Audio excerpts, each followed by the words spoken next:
So please go back to your proper seats according to our seat plan, and please pick up pieces of papers na makita ninyo sa floor.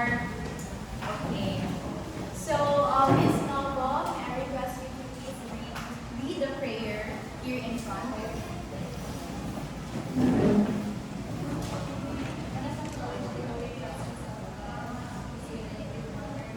Holy Spirit, Lord in heaven, hallowed be your name, thy kingdom come, thy will be done on earth as it is in heaven. Give us this day our daily bread, and forgive us our trespasses, as we forgive those who trespass against us. Lead us not into temptation, but deliver us from evil. Amen. In the name of the Father, the Son, and the Holy Spirit. Amen. Thank you, Ms. Novo. Good afternoon, class. Good afternoon, ma'am. How are you feeling today? Good. Great. So now, I will check your attendance. Is everyone present? Absent si Forma. Yeah, si Carlos also. So, reminder guys that if you will be absent, just present me an excuse letter with a valid reason. Is that clear, class? Yes, ma'am. Okay, so now, we will proceed to our, to this activity.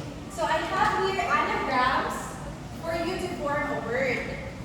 So, if you know the answer, just raise your hand, and if I call you, come here in front and write your answer. Is that clear, class? Yes, ma'am. Very good. So first, set of letters.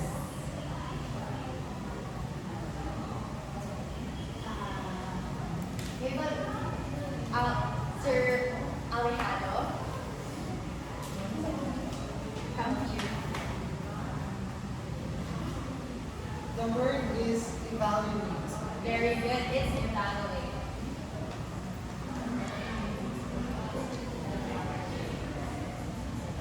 Can you say the word again? Evaluate. Very good. Next. Set of letters.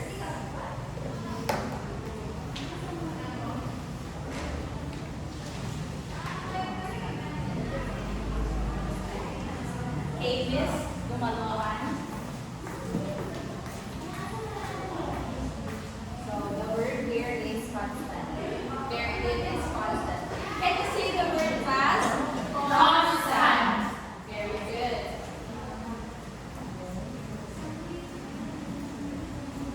Thank you, Miss Gumalawan. For the third set of letters, we have here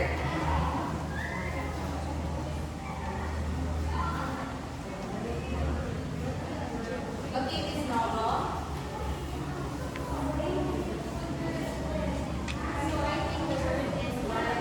Very good, it's variable. Can you say the word class? Variable. Very good. It's variable. Last set of letters.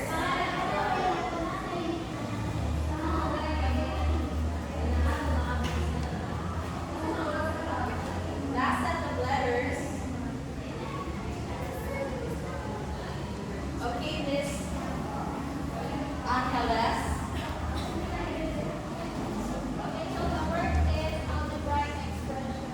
Very good. Can you say the word class? Algebraic expression.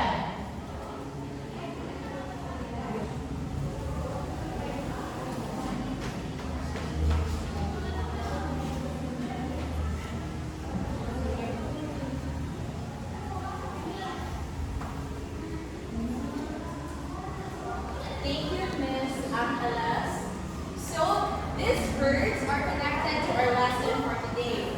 Please give everyone a round of applause for participating.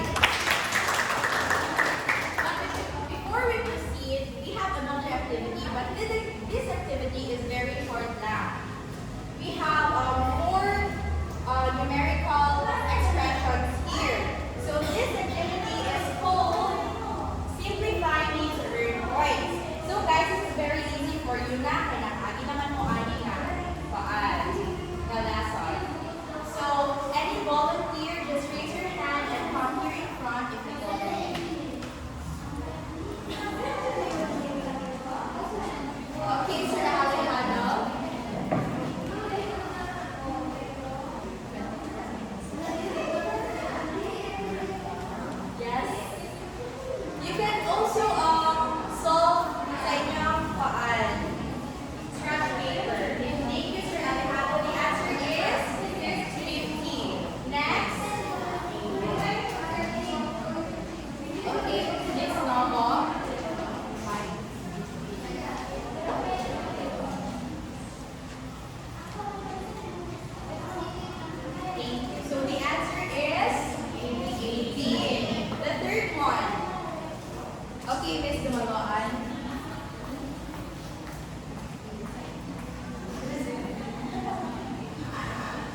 Very good. The answer is 15.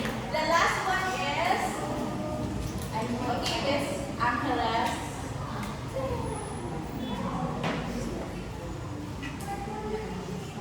Thank you, Miss Angeles. So the answer is 10. So guys, do you have any guess what is our lesson for today? Do you have any guess what is our lesson for today? Okay, Miss Novo. Yes, very good. A round of applause for Miss Novo. Our lesson for today is about evaluating algebraic expressions. Can you say it again? Evaluating algebraic expressions. So, students, before we proceed to our lesson proper, I want you to read the objectives. Okay? So here, we have the objectives. So let us all read objectives. At the end of the lesson, you must be able to Determine the value of the numerical expressions using PEMDAS. Evaluate algebraic expressions for the given values of the variables and solve real-life problems involving algebraic expressions. So those are our objectives. So to proceed to the lesson proper, may I request Miss Leo Verances. Yes. Give her a round of applause. Good afternoon, class. Isn't my voice is audible? Magkahubra ba? Okay, so before this the activity here is a prerequisite of today's prerequisite of our lesson this afternoon. And our lesson is all about evaluating algebraic expression. So let us read what is expression. Can you please read what is expression, Dado? Okay. Dado. Okay. Saran, please read the meaning of expression. Expressions is not an equation because it does not have an equal sign. Yes. So can you please explain what is that?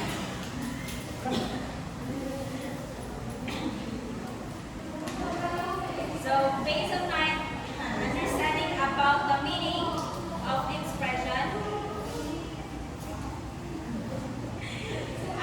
expressions is not Yes, thank you, Daisy. It's okay. Thank you so much. Thank you so much.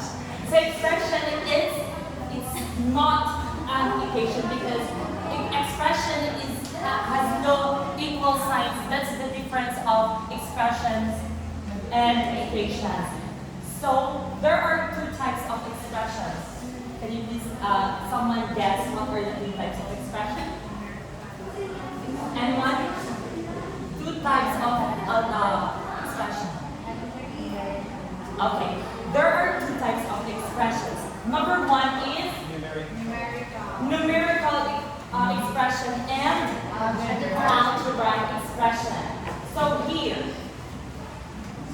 we have an example. Here we have number 1, 5 plus 8, 4. Number 2 is 3x plus 10. Okay. Alejandro, can you, from these two examples, can you identify which is numerical expression and which is algebraic expression and why? Among the two examples, I think number 1 is the numerical, while number 2 is the algebraic expression. Why? Right. I think the number 1 is all a number, which is the basic root for numerical, and algebraic because it has the variable x. Exactly. Please give him a round of applause. Alright. So here we have a definition of numerical expression. Please read. Contains numbers and symbols and no letters or variables. Okay, so here let me correct this definition because here there is no symbols. When you say symbols, kato na siyang different symbols ang tunay balaan. Yes. So here, yung mga numerical expressions is contains numbers and operations symbol. Okay. Katong operation symbol are yes, subtraction, addition, multiplication, and division. That's the operation symbol. So numerical expression is contains numbers and symbols and no letters or variables. Here we have example 5 times 3 plus 8, 2 plus 7 minus 4. Okay, Castranci. Castranci, I mean. Can you please give me an example of numerical expression? 1 plus 1, exactly. Okay, Mary Ann, tell us. 2 plus 2. Okay. Okay, Sarah. 5 plus 1 minus 2. Exactly. Okay, can you please give me an example? Yes. 5 times 3. Exactly. So, I think you understand what is numerical expression. Am I right? Yes. Can you please give all yours? That's it. So, that's most of numerical expressions. Now, let's proceed to our next, the second type of expression, which is algebraic expression. Okay. Dado. Dado. Can you please read what is algebraic expression? So, algebraic expression contains only numbers, symbols, and variables. So, it is sometimes referred to as a variable expression. Expressions. So, Okay, so like, one thing that differs from an algebraic expression from a numerical one is the presence of a variable. So it's more of like a combination of all of these terms, like the numbers, the symbols, and the operation symbols and variables. okay, exactly. Please give her a round of applause. Exactly that. You nailed it. You nailed it. Okay, here we have an example. Number 1, 3x. So what is the variable of this expression? Exactly, x. Number 2, 2k plus 1. Okay, k. Now, let's move on. Let's move on to our next one. Lesson which is a topic which is the variable. Dumaluan, can you please read the definition of variable? Variable represents an unknown value, and it can be any letter of the alphabet since it represents an unknown. Yes. Yes. So basically, variable are the letters like A, B, C. Yeah, ABC. So variables is those are letters that are unknown to represent the unknown. Okay. So here we have an example 2 plus x. So the variable is number 2 is 3x plus y. The variables are 5y, 5xy. Alejandro, can you please give me an example of variable? Exactly. Exactly. Diba? Chapto. Okay. Here. Next, we have the word phrases for multiplication. So, let's go to that example. Example, the product of 5 and a number C. Yes, exactly. This phrases is equal to 5 times C or 5C. Yeah. Okay, number 2 is 7 times a number T. So, 7 times T or 70. 70. How did it 70? How come 70? 70. The variable is T. Okay. Number. Oh, wala na dito. Okay. Can you please give me an example? Novel. Yeah. Example. Yeah, a word phrase for a multiplication. A number is 2 times greater. So, what's that? Hello. 2 plus.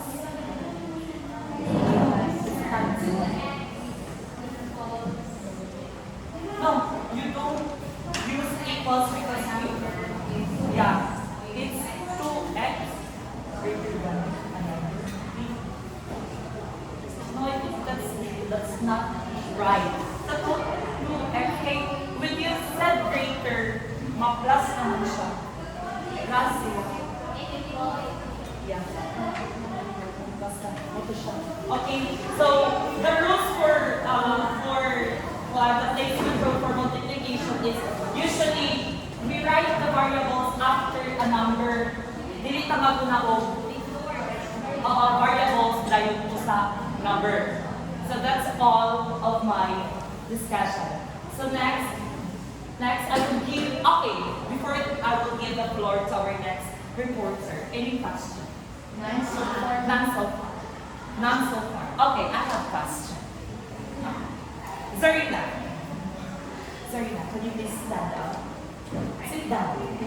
Thank you. Okay, I think you all understand of my discussion. So I will give the floor to our next presenter, which is so Ms. Haldeza Bangkairen. Okay, so good afternoon, class. Now let's move on to the next part of our discussion, which is now evaluating algebraic expressions. So a while ago, Miss Leo discussed about what expressions are, what are the types of expressions, what are variables, and such. So now let's move on to evaluating algebraic expressions. So first, let's define what evaluating means.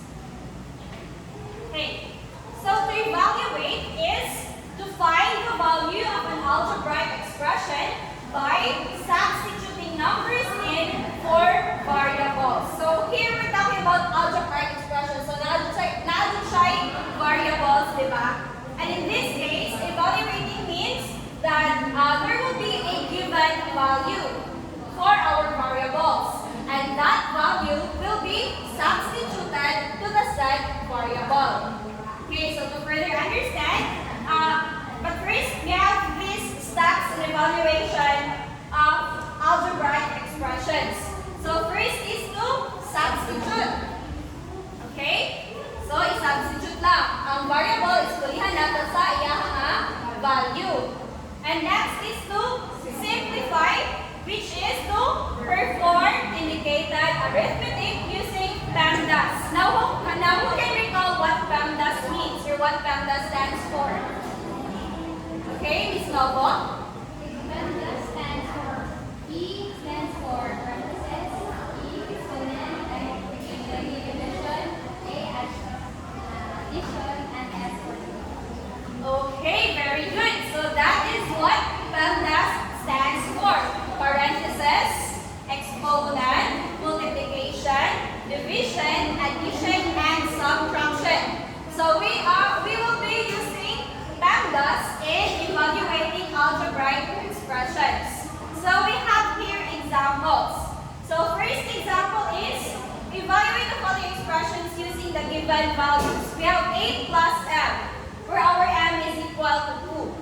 So 8 plus the value of m, which is 2. So 8 plus m is equal to 10. Very good. Now another 10 plus r, where r is equal to 3. So we have 10 plus. So the first step is to substitute. So 10 plus 3. And then simplify. So 10 plus 3 is 13. 13. Very good. Now another one.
calls for evaluate the following expressions. So first we have 3a plus b. So who would like to try?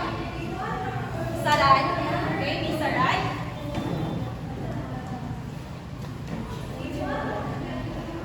So,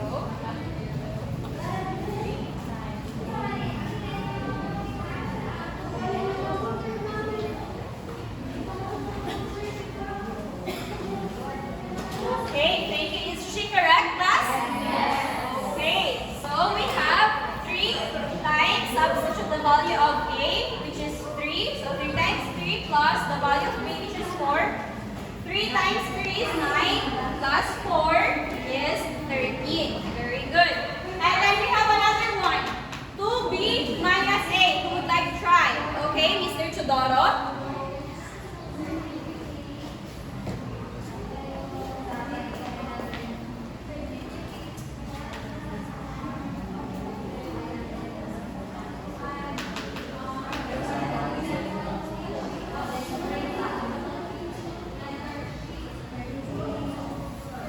Okay, is he correct? Yes. Okay, very good, Mr. Chodoro. So we have, by substituting the values of a and b, we get 2 times 4 minus 3. So 8 minus 3 is 5. So that's it. So that's the process for evaluating algebraic expressions. So do you have any questions? Is everything clear?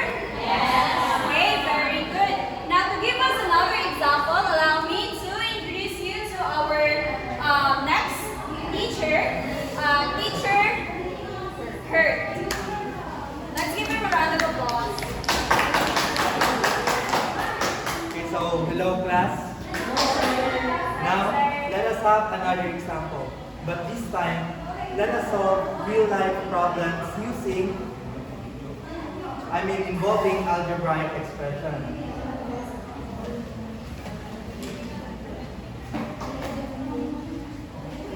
Now, there are X people on a bus.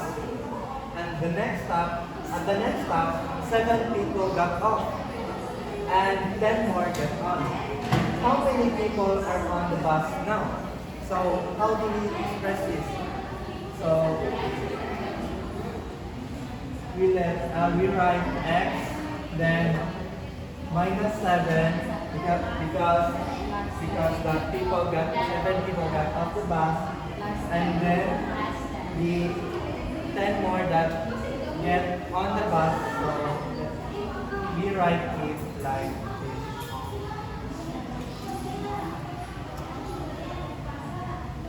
So, quantity of X minus 7 plus 10. So, do you have any questions? Okay, so thank you.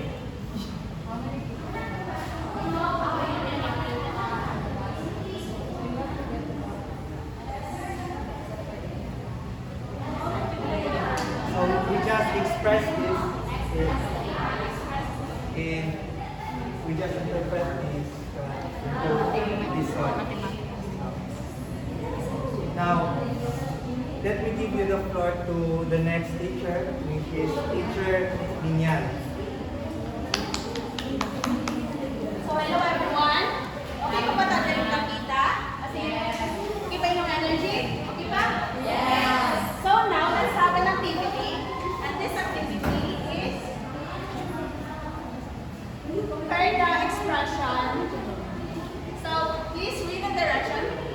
Compare the value of the following expressions with x equals to 4, y is equal to 1, and z is equal to 2.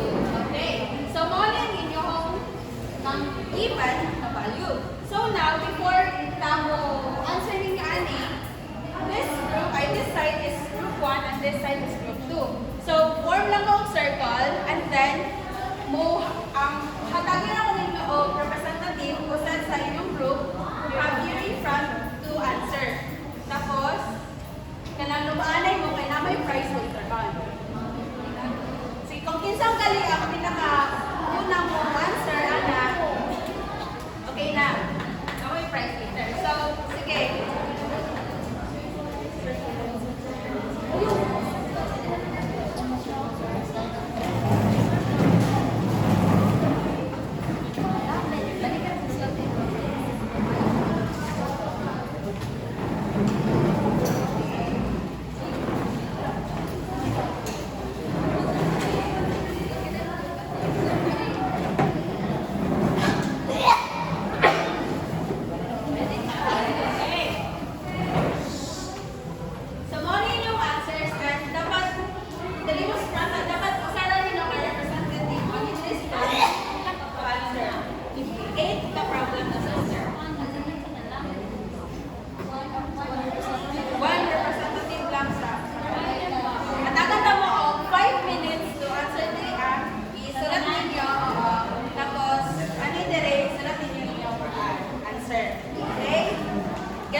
prize later.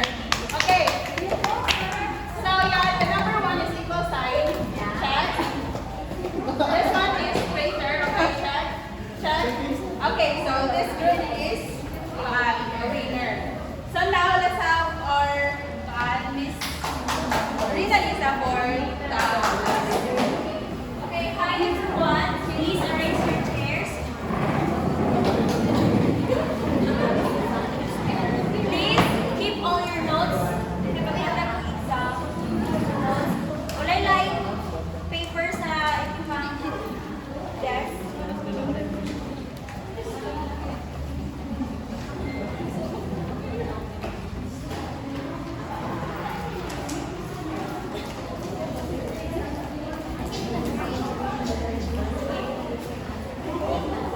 Alipin na ang sa inyong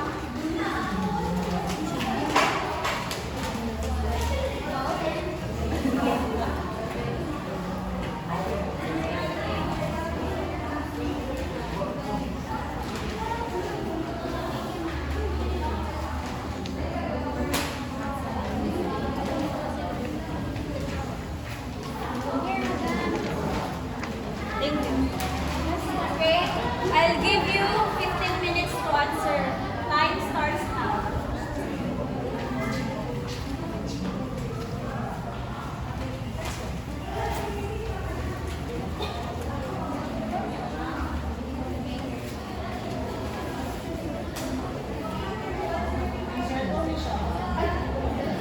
Yes, we yes, sir.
Pwede na mo sa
Please mind your own paper.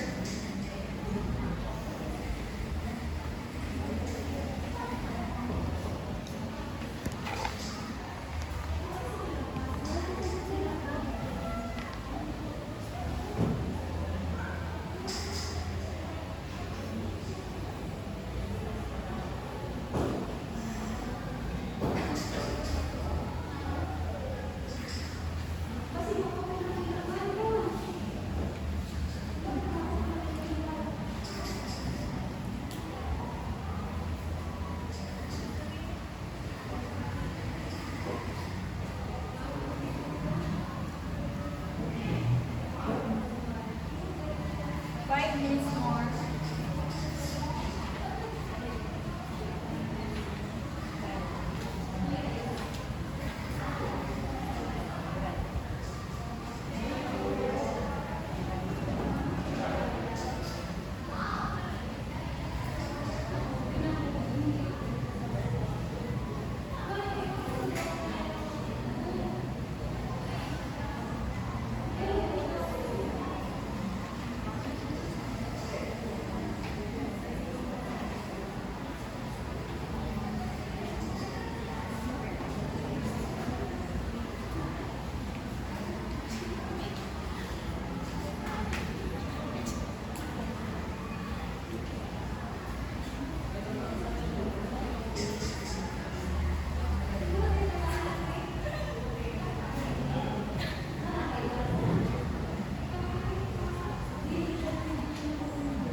Done.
Hard. Difficult. What is your, who can give me a summary about the lesson? At least 3%. Miss Novo, you have?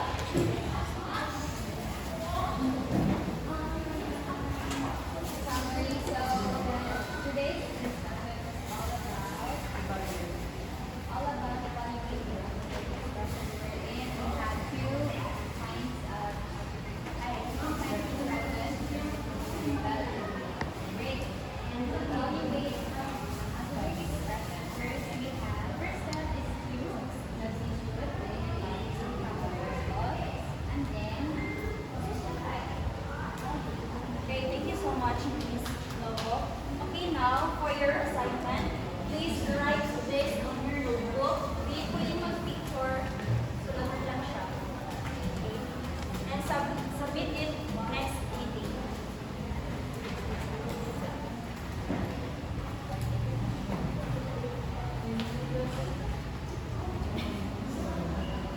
Okay, so we're done. And do you have any concerns, clarifications, questions? None? Okay, good. Okay. Please stand up for a prayer. In the name of the Father, the Son, and the Holy Spirit, amen. Our Father, who art in heaven, hallowed be thy name. Thy kingdom come, thy will be done, on earth as it is in heaven. Give us this day our daily bread. Forgive us our trespasses.